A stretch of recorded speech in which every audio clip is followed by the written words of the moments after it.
जादुई साड़ी। एक बार की बात है, एक छोटे से गांव में अनाया नाम की एक महिला रहती थी।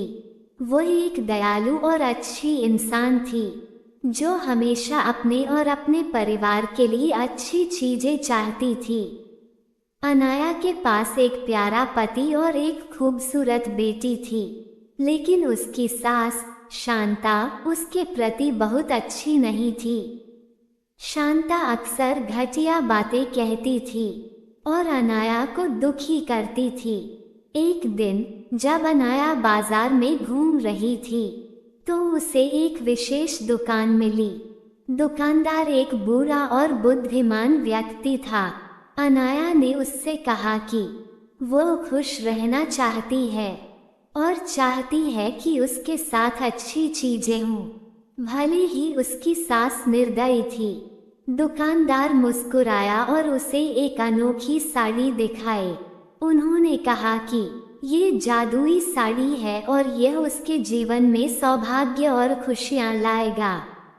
अनाया ने जादुई साड़ी खरीदने का फैसला किया और तुरंत उसे पहन लिया। जब अनाया ने जादुई साड़ी पहनना शुरू किया तो चमत्कार हो गया। उसकी सास अनाया के साथ बुरा बर्ताव करने की बजाय उसके साथ प्यार और सम्मान से पेश आने लगी। अनाया बहुत खुश थी, क्योंकि उसकी सास उसकी सबसे बड़ी समर्थक और सबसे अच्छी दोस्त बन गई थी। गांव के लोग इस बदलाव को देखकर आश्चर्यचकित रह गए। जादुई साड़ी की वजह से अनाया के परिवार में खुशियां आने लगीं। गांव बहुत अच्छी जगह बन गया और अनाया का पति सफल हो गया।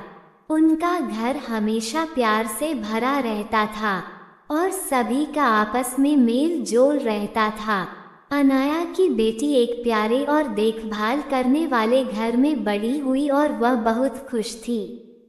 जादुई साड़ी की कहानी दूर दूर तक फैल गई और लोगों को दया और क्षमा का महत्व सिखाया।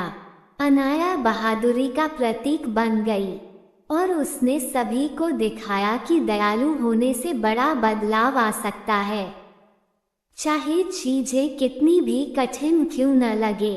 और इस तरह जादुई साड़ी के साथ मिलने वाली अच्छी चीजों का आनंद लेते हुए गांव हमेशा खुशहाल रहने लगा। साड़ी ने न केवल अनाया की जिंदगी बदली, बल्कि एक महत्वपूर्ण सबक भी सिखाया कि प्यार और क्षमा मुश्किल समय में भी खुशी और चमत्कार ला सकती है। दूसरों के प्रति दयालु होने से हम उनके और हमारे जीवन में भी खुशियां ला सकते हैं। दोस्तों, आपको ये जानकारी कैसी लगी हमें कमेंट करके ज़रूर बताएं और वीडियो अच्छी लगी हो तो लाइक कीजिए और इसी तरह की वीडियो देखने के लिए हमारे चैनल को सब्सक्राइब करें। धन्यवाद।